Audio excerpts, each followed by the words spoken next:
नमस्कार। दुनिया के सबसे बड़े लोकतंत्र में लोकसभा का चुनाव अब अंतिम दौर में है। छठे राउंड का मतदान आज पूरा हो गया और सातवें राउंड के मतदान के बाद 4 जून को मतों के गणना का काम शुरू होगा और उम्मीद की जा रही है कि 3.5 दशक का अनुभव, बेलगाम सवालों का जवाब जो नहीं है किसी के पास। वासेंद्र मिश्र के साथ देखिए संवाद। 4 जून को देर रात्रि से लेके 5 जून की सुबह तक चुनाव परिणाम देश और दुनिया के सामने होंगे। ऐसा अनुमान लगाया जा रहा है कि इस बार का चुनाव सीधे तौर पर एनडीए वर्सेज इंडिया गठबंधन के बीच में हुआ है और शुरुआती दौर में भले ही इंडिया गठबंधन को गंभीरता से नहीं लिया जा रहा था। मीडिया से लेकर बीजेपी और एनडीए के जो घटक दल थे वे इंडिया गठबंधन के घटक दलों का मजाक उड़ा रहे थे, इंडिया गठबंधन का मजाक उड़ा रहे थे। उनका कहना था कि इंडिया गठबंधन हारे हुए लोगों का एक समूह है, वे नरेंद्र मोदी के मुकाबले कोई मजबूत चुनौती पेश नहीं कर पाएंगे।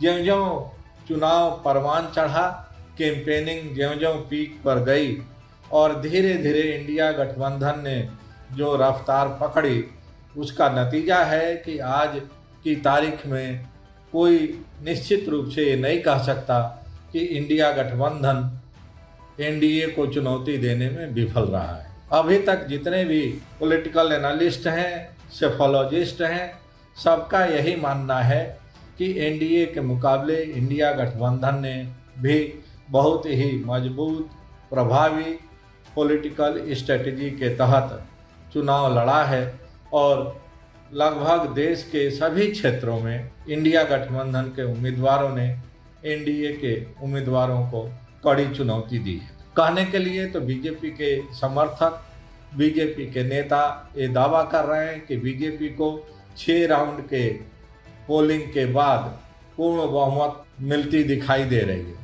लेकिन सच्चाई ये है कि जो ग्राउंड रियलिटी है उसके आधार पर अगर ईमानदारी से आकलन किया जाए तो ये कहा जा सकता है कि 6 राउंड के मतदान के बाद कोई यह नहीं कह सकता दावे के साथ कि एनडीए जीत रहा है या इंडिया गठबंधन जीत रहा है।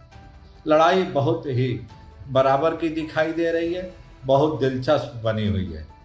चुनाव प्रचार के दौरान जिस तरह से प्रधानमंत्री से लेकर राहुल गांधी तक और इंडिया गठबंधन के अलग अलग नेताओं ने अपने प्रभाव क्षेत्र वाले राज्यों में एनडीए को मजबूत चुनौती पेश की है, वह निश्चित रूप से काबिले तारीफ। चाहे महाराष्ट्र हो, उत्तर प्रदेश हो, बिहार हो, बंगाल हो या दक्षिण भारत के राज्य हो, सभी राज्यों में वहाँ के क्षेत्रीय नेताओं ने सीधे एनडीए को चुनौती दी है और जहाँ ये क्षेत्रीय दल नहीं है वहाँ कांग्रेस पार्टी की तरफ से एनडीए और बीजेपी को सीधी चुनौती दी गई। इसलिए इस बार का चुनाव बेहद रोचक है। से 2014 और 2019 में आसानी से अनुमान लगाया जा सकता था कि कौन पार्टी जीत रही है, कौन गठबंधन जीत रहा है, किसकी सरकार बनने जा रही है। उतनी आसानी से 2024 के इस लोकसभा चुनाव में अनुमान लगाना, दावा करना, एनालिसिस करना आसान नहीं है। दूसरे शब्दों में हम कह सकते हैं कि इंडिया गठबंधन, जिसको कि शुरुआती दौर में गंभीरता से नहीं लिया गया, चुनाव प्रचार के शुरुआती दौर में जिस तरह से नॉन इशूज को इशू बनाने की कोशिश हुई एनडीए की तरफ से, उसका खामियाजा एनडीए को इस चुनाव में भुगतना पड़ रहा है। वहीं दूसरी तरफ इंडिया गठबंधन के नेताओं ने बहुत ही फोकस्ड तरीके से उनका जो चुनावी एजेंडा था, उनका जो मैनिफेस्टो था, उस पर वो स्टिक किए रहे, उस पर बने। उन्होंने भारतीय जनता पार्टी और एनडीए के तमाम कोशिशों के बावजूद अपने महत्वपूर्ण चुनावी मुद्दों से डिगे नहीं, डेविएट नहीं। नतीजा ये हुआ कि इंडिया गठबंधन के मुकाबले एनडीए के नेताओं का चुनावी भाषण उतना असरदार, उतना प्रभावी और उतना फोकस्ड दिखाई नहीं दिया। जहां एक तरफ इंडिया गठबंधन की तरफ से राहुल गांधी, प्रियंका गांधी, उत्तर प्रदेश में अखिलेश यादव, बिहार में तेजस्वी यादव, महाराष्ट्र में उद्धव ठाकरे और शरद पवार, और दक्षिण भारत में स्टालिन से लेकर रेड्डी तक सबने मोर्चा संभाला और सभी लोगों ने इंडिया गठबंधन के मैनिफेस्टो, जो उनका दलीय मैनिफेस्टो था, कांग्रेस पार्टी के मैनिफेस्टो पर जोर देते हुए अपनी बात रखी। वहीं एनडीए की तरफ से कभी मटन की बात करके, कभी मंगलसूत्र की बात करके, कभी मछली की बात करके, कभी भैंस चोरी करने की बात करके, कभी सोना छीनने की बात करके जिस तरह के चुनावी भाषण दिए गए और जिस तरह से चुनावी कैंपेन के दौरान नॉन इशूज को इशू बनाने की कोशिश की गई, उसका नतीजा हुआ कि प्रचार के मामले में, चुनावी भाषणों के मामले में एनडीए का मुकाबला इंडिया गठबंधन से उतना प्रभावी तरीके से नहीं रहा। दूसरी तरफ मीडिया संगठनों के अपार समर्थन के बावजूद, अपार संसाधन के बावजूद एनडीए के नेता मतदाताओं के दिलो दिमाग इम्पैक्ट डालने में विफल रहे। उनके मुकाबले इंडिया गठबंधन की तरफ से राहुल गांधी, प्रियंका गांधी, तेजस्वी यादव, उद्धव ठाकरे, स्टालिन, रेवंत रेड्डी और इस तरह के तमाम नेताओं के भाषण नेताओं को पब्लिक को ज़्यादा अपील करते दिखाई दिए।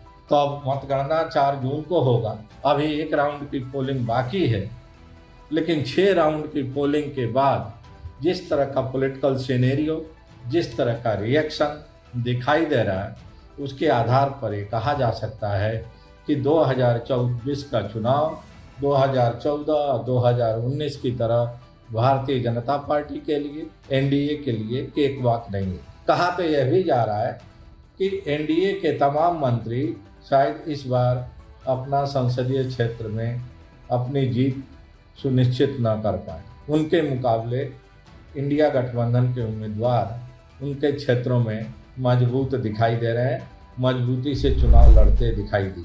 और इसीलिए जिस तरह का रिएक्शन, जिस तरह का नी जर्क रिएक्शन, जिस तरह की बेचैनी आज की तारीख में एनडीए में देखने को मिल रही है, शायद उस तरह की बेचैनी इंडिया गठबंधन में देखने को नहीं मिलती। एक और महत्वपूर्ण बात मैं आप लोगों से साझा करना चाहता हूँ। 2024 के संसदीय चुनाव में कुछ नेताओं ने अपनी मजबूत मौजूदगी, अपनी लीडरशिप इस्टेब्लिश करने में कामयाबी हासिल की। मसलन बिहार की राजनीति में तेजस्वी यादव का कद बिहार के बाकी नेताओं की तुलना में काफ़ी बड़ा स्थापित हो गया है। पहले बिहार विधानसभा के चुनाव में और फिर अब लोकसभा के चुनाव में तेजस्वी यादव ने जिस मेहनत से, जिस मैच्योरिटी से और जिस डेडिकेशन और कमिटमेंट के साथ कैंपेन किया है, वह अपने आप में काबिले तारीफ। और तेजस्वी के मुकाबले पिता की उम्र के तमाम उनके विरोधी नेता कैंपेन के मामले में, भाषण के मामले में, पॉलिटिकल मैच्योरिटी के मामले में तेजस्वी के सामने बौने साबित हुए हैं। ठीक उसी तरह से राहुल गांधी और प्रियंका गांधी ने अपने चुनावी भाषणों के जरिए, अपने फोकस्ड इस इशूज पर अपनी राय जाहिर करने के मामले में देश के तमाम बड़े बुजुर्ग नेताओं को पीछे छोड़ दिया। अखिलेश यादव ने भी पिछले चुनावों की तुलना में इस चुनाव में काफ़ी मैच्योरिटी का परिचय दिया। और सामान्य तौर पर कहा जाता था कि अखिलेश यादव अपने दूसरे राजनीतिक पार्टनर से अलायंस तो करते हैं, लेकिन ग्राउंड लेवल पर उनके कार्यकर्ता सहयोगी दल के कार्यकर्ताओं से मिलकर काम नहीं करते हैं, नतीजा अपेक्षित रिजल्ट नहीं मिलता है। लेकिन इस बार के चुनाव में जिस शिद्दत से और जिस कमिटमेंट और डेडिकेशन के साथ समाजवादी पार्टी और कांग्रेस के कार्यकर्ता ग्राउंड लेवल पर भी एकजुट होकर एनडीए और बीजेपी के कार्यकर्ताओं को चुनौती देते रहे और चुनौती देते दिखाई दिए, उसी के आधार पर कहा जा सकता है कि उत्तर प्रदेश में इंडिया गठबंधन को आशातीत सफलता मिलने जा रही है। दावा तो कुछ और ही किया जा रहा है और कहा जा रहा है कि इंडिया गठबंधन उत्तर प्रदेश में लगभग 30 सीटें जीतने जा रहा है। लेकिन मैं यह नहीं कह सकता कि कितनी सीट जीत रहा है इंडिया गठबंधन, लेकिन इतना जरूर कहा जा सकता है कि कार्यकर्ताओं के लेवल पर जिस तरह की यूनिटी, जिस तरह की एका, जिस तरह का एक समर्पण देखने को मिला है, उसके आधार पर कहा जा सकता है कि इंडिया गठबंधन उत्तर प्रदेश के मामले में एक बेहतर परफॉर्मेंस दे सकता है। और यही कारण है कि उत्तर प्रदेश में जब इंडिया गठबंधन का परफॉर्मेंस बेहतर माना जा रहा है, बेहतर बताया जा रहा है, तो उसके चलते भारतीय जनता पार्टी के माथे पर चिंता की लकीरें लंबी होती जा रही, क्योंकि उत्तर प्रदेश में अगर भारतीय जनता पार्टी को सर्वाधिक सीटों पर कामयाबी नहीं मिली तो देश में सत्ता हासिल करने में बीजेपी को कड़ी चुनौती का सामना करना पड़ सकता है। अनुमान यह लगाया जा रहा है कि दक्षिण भारत में बीजेपी को अपेक्षानुसार कामयाबी नहीं मिल रही है। नॉर्थ ईस्ट में बीजेपी को अपेक्षानुसार कामयाबी नहीं मिल रही है। कर्नाटक, बंगाल, तेलंगाना, आंध्र प्रदेश, मध्य प्रदेश, राजस्थान, इन राज्यों में भी बीजेपी की सीटें 2019 के मुकाबले घटने वाली। हरियाणा और पंजाब में भी बीजेपी की सीटें 2019 के मुकाबले कम होने वाली है। इस तरह के अनुमान लगाए जा रहे हैं, इस तरह के प्रेडिक्शंस, और अगर ये प्रेडिक्शन सही साबित हुए तो इस आधार पर कहा जा सकता है उत्तर प्रदेश से बीजेपी को सर्वाधिक सीटें नहीं मिली तो दिल्ली में सरकार बनाने में बीजेपी को मुश्किलों का सामना करना पड़ सकता है। इसलिए बीजेपी को के सामने एक सबसे बड़ी चुनौती है कि वे उत्तर प्रदेश में सर्वाधिक सीटों पर जीत हासिल करें। लेकिन कांग्रेस और समाजवादी पार्टी की एकजुटता, राहुल गांधी, अखिलेश यादव, प्रियंका गांधी की जो तिकड़ी है, उसके चलते उत्तर प्रदेश में भी बीजेपी को इस गठबंधन से मजबूत चुनौती मिल रही। थैंक यू, नमस्कार।